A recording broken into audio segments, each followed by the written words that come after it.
I read 40 books this year, and while the quantity may not have been a lot, the quality of books I read this year was incredible. I read so many classics. I finally got to Tolkien, and I read some really amazing Christian nonfiction books. And in this video, I'm going to be sharing my top 10 reads of 2026 with some honorable mentions, because honestly, just 10 books was hard to pick, but definitely my 10 favorite books of the year.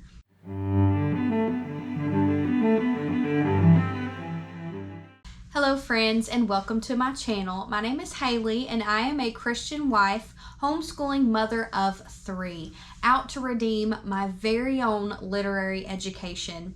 And for me, that means I'm trying to read a ton of classic literature. Specifically, as a mother and a homeschooling mother who loves to read, I just wanted to dive deeper and engage my brain more, and classic literature has been the answer to my prayers. I did not realize how much classic literature, number one, would just be so enjoyable. I thought it would be difficult, and it's really not.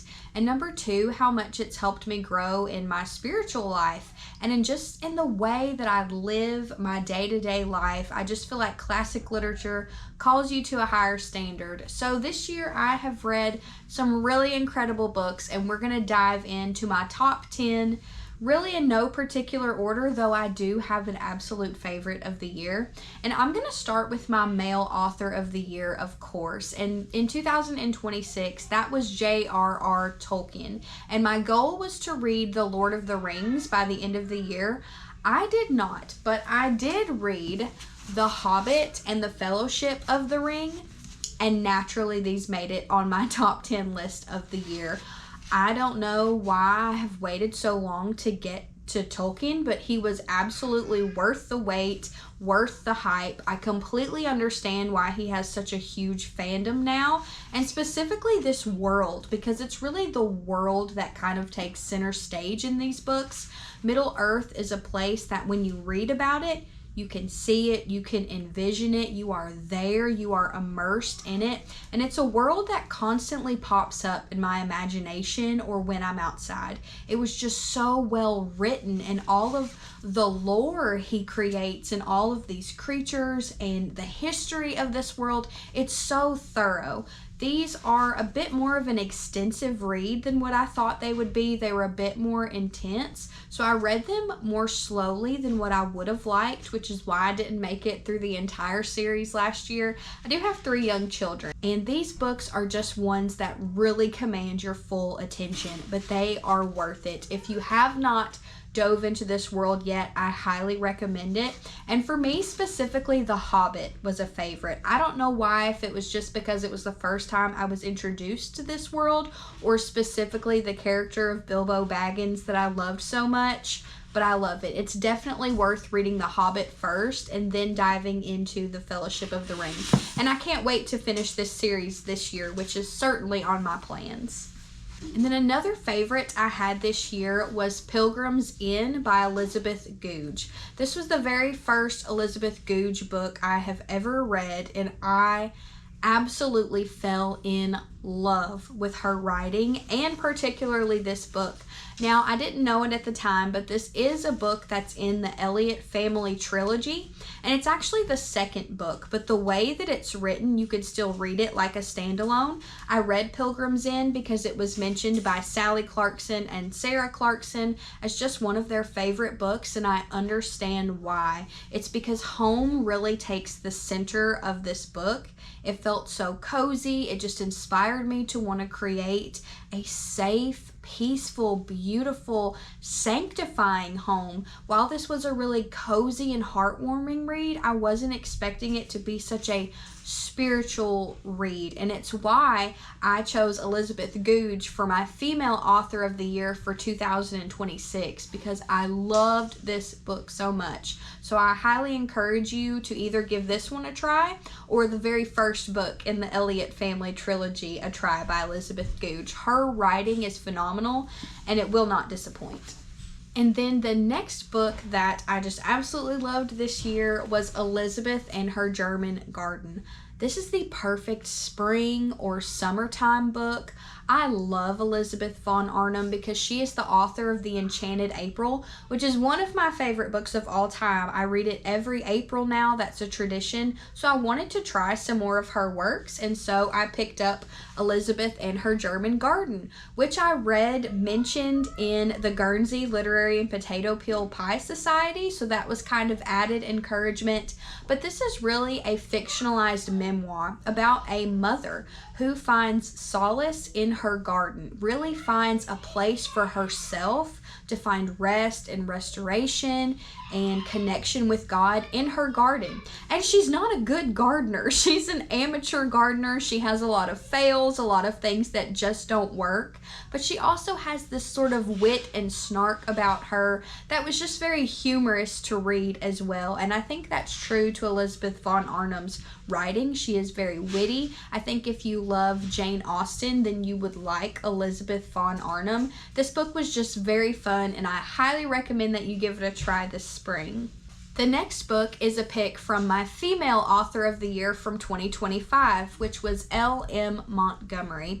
I love the Anne of Green Gables series. I finally finished it last year. It was so worth going through all of the books in that series. But I also wanted to try one more of her works, and I tried The Blue Castle. And I like this better than Anne of Green Gables, and that is saying a lot. This is a standalone book about a woman named Valancy, who is very much a people pleaser in her family. She is constantly just getting belittled, berated, stepped on, walked all over. She just gets bullied by them and does whatever they say, until she kind of gets this life-threatening diagnosis. And she takes agency of herself and kind of tells her family like it is, and finally just lets it all fly, all her thoughts and all the things she wants to accomplish in her life. She finally just starts to do and go for with just reckless abandon, and it made me laugh out loud. There's a romance in this book that was subtle and sweet, and the scenery of the places where her journey takes her, like, that is the life my husband and I want to live. We want to live on this little fairy magic island in a tiny, humble cabin. It was beautiful. I loved it, and this is one of my favorite books, and I cannot wait to read it again. So if you've never read The Blue Castle, I highly recommend it. It would be great for a spring or a summer read. Absolutely phenomenal and totally underrated in L.M. Montgomery's works. This next book is one I did a recent review of on my channel, and it is in fact my favorite book of 2026, and I was shocked. And that's Dracula by Bram Stoker. Specifically as a Christian, I was not expecting to love this book so much. I had no idea the level and intensity of Christian themes that this book was going to have.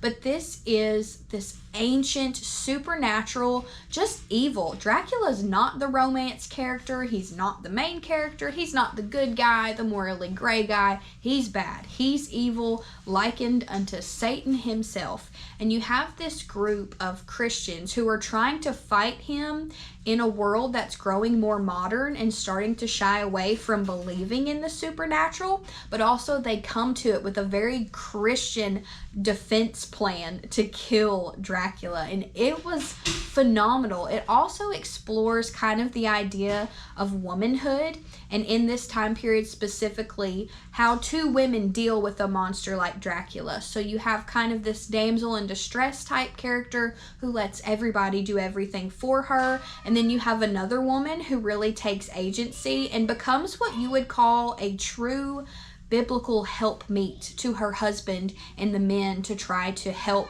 kill Dracula. It was phenomenal. It's one of my favorite books, so it doesn't just make it on my top 10 books of 2026 list. It makes it on one of my favorite books of all time list. I loved it that much. So please give this book a try, either in the fall or the winter. There are a ton of snowy scenes in Transylvania that could make this a winter read as well, but I started it in October. It was a fantastic time to read it. So please give Dracula by Bram Stoker a try if you have not.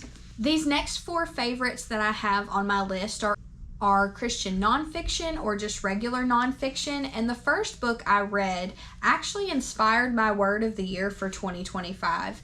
And that's Reclaiming Quiet, written by Sarah Clarkson, who is Sally Clarkson's daughter in the homeschooling world, but her writing just takes a whole new thing of its own. And in Reclaiming Quiet, she discusses how, as a mother of many young children and a wife to a vicar and a vicarage, she searches for that quiet spirit amongst all of that busyness and chaos. And it was about how you can find it and center yourself in it. And my word of the year was quiet because of this book. So if you are feeling overwhelmed by all of the noise of life, Reclaiming Quiet was such a phenomenal, spiritual, poetic, rich read, and I really, really loved it. One of my favorites that I would like to revisit soon. This next Christian nonfiction book was one of the most practical books I have ever read on how to actually be and live as a Christian and what our mission should look like. And that is Practicing the Way, Be with Jesus, Become Like Him, Do as He Did by John Mark Comer. I read this with my in-person Christian Women's Book Club. It was the first book we read last year, and it was phenomenal. I have so many notes and underlinings and annotations in this book. And it was just practical. His writing is incredibly conversational, and he goes step by step and shows you the scripture and then tells you kind of what that would look like in implementing it. He's also the author of The Ruthless Elimination of Hurry, which I absolutely loved, and this book is right up there with that one. And it's just practical. So if you just feel like you're stuck maybe in your Christian walk and what that's supposed to look like and what really matters and what our mission should be, I would highly recommend giving this one a try. This next book inspired my word of the year for 2026 and is one of the best Christian nonfiction books I've ever read, and it's because it's a Christian classic full of spiritual meat. And that is Humility by Andrew Murray. And the whole idea behind this book is that by cultivating humility, that is kind of the sole virtue that all of the other virtues come from. Whereas pride is kind of the root of all sin, humility is kind of the root of all virtue. And it was the humility of Jesus and his willingness to come to earth, to be born as a human, to walk through what we walk through, and then to die for our sins, that sort of shaped his entire life and being and mission and what he calls us to do. And I really appreciated that as someone who personally just honestly struggles with self-righteousness and with pride. My channel name is not Humbly Haley because I'm a humble person, but because I'm not, and I needed to be reminded to be humble and to not make this channel all about me, but all about connecting with others and connecting with God through literature. And this book was just such an anchor and a rooting for me in that I really loved it. So if you've struggled with some modern Christian nonfiction, I highly recommend trying the Christian classics because it's just spiritual meat that, even though it was written maybe hundreds of years ago, applies today 1000%. And so give Humility by Andrew Murray a try if you've never heard of it or if you've never read a Christian classic before. It's just phenomenal, and it's not super long either, and it's pretty easy to understand. This next book is kind of surprising. It's a nonfiction book I read in Jane Austen July last year, and I wasn't expecting a health book ever to make it onto any kind of favorites list, but this one did, and that is the Jane Austen Diet, Austen's Secrets to Food, Health, and Incandescent Happiness, written by Jane Austen and Brian Kozlowski. This book was so phenomenal and fun, and if you are a literature person who's gonna read a health book, it should be this one, because Brian Kozlowski takes a lot of Austen's heroines and Austen's own personal habits in her era and of life and in history and transforms it into a health book. This is so relaxed and practical and just makes so much common sense. And it was fun. It was a fun read that actually inspired me to change some of my health habits in a very easy way. This isn't an intense book calling you to change your entire diet or change your whole lifestyle or do all these crazy workouts. Very practical, very common sense, very fun to read, especially if you're an Austen fan. And if you participate in the Jane Austen July reading challenge every year on YouTube, read this book. It is so much fun and will actually help you in your health life. I will say I have changed things because I read this book. And as a lover of books, it's just hard to pick my favorites. So while those were for sure my top 10 books of the year, these are some honorable mentions that I have. They're all classics and they were all so worth the time and effort that it took to read them. And so I'm going to recommend them to you on this video just as a fun bonus.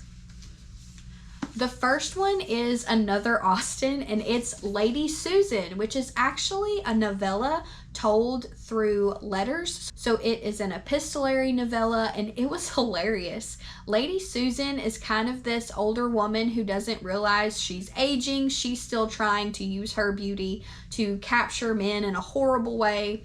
She has a young daughter, bless her heart, that she is just trying to lead astray and is jealous of.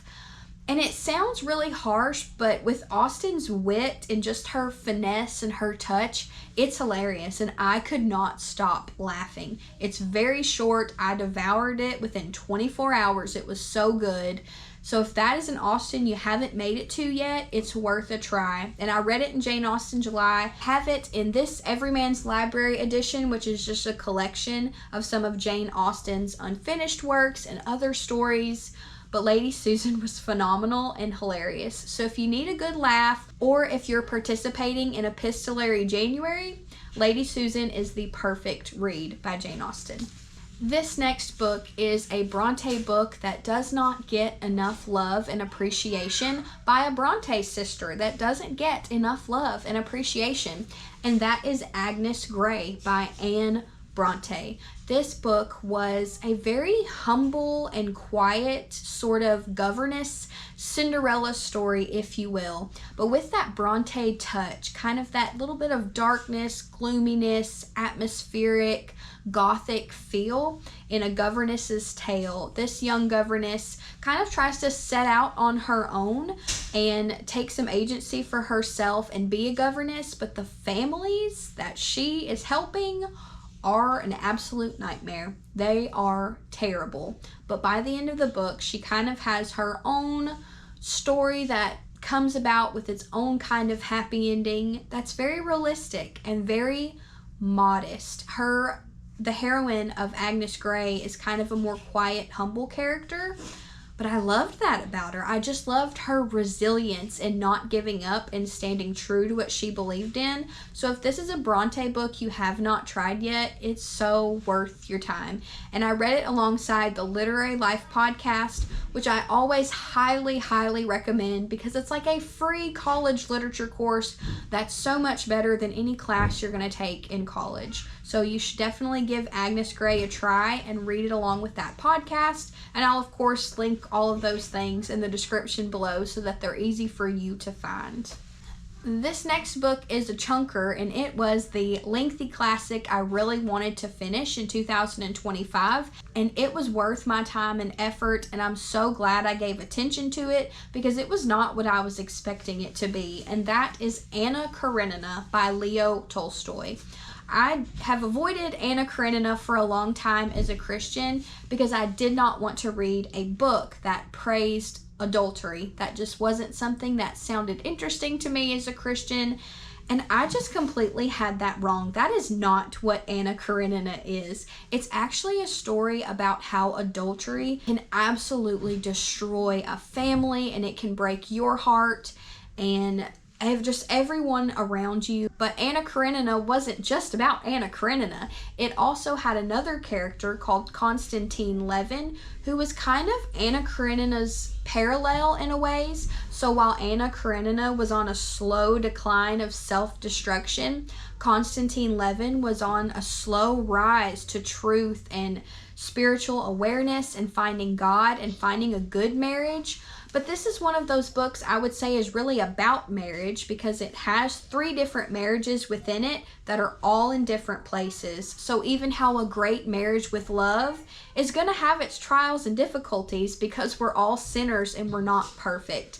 So I really loved this one. The Everyman's Library translation was so easy to read. It felt very modern, and Tolstoy's ability to get into the mind of a character and show how sometimes their thoughts and their actions don't always mirror each other, it was phenomenal. He knows the human mind, and Anna Karenina was totally worth your read this year if you've been wanting to try it, but you've been avoiding it. So this is definitely an honorable mention of the year. And last but not least, it was a reread. It's one of my favorite books of all time, but it didn't feel right to necessarily put it in my top 10 because it's a book I've already read before, and I've already mentioned the author in this video, and that is The Enchanted April by Elizabeth von Arnim. Once again, if you love Jane Austen, this book is one you need to read, and it's one you need to read in April.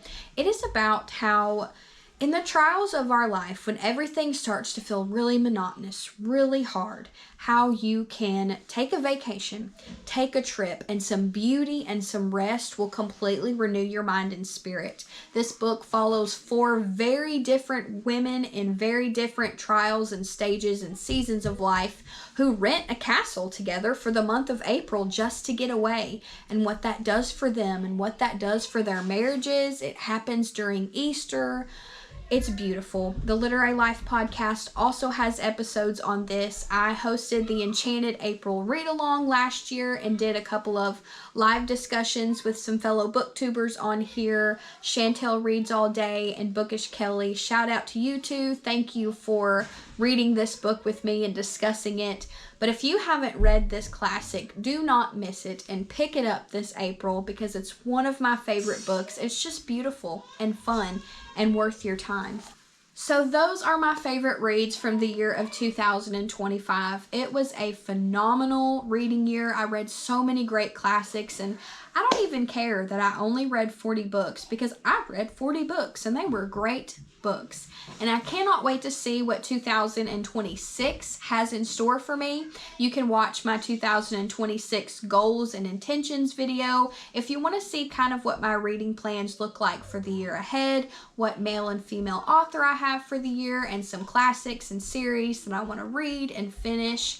And please let me know in the comments below what some of your very favorite books were in the year of 2025. And Lord willing, I will see y'all next time. Happy reading, friends!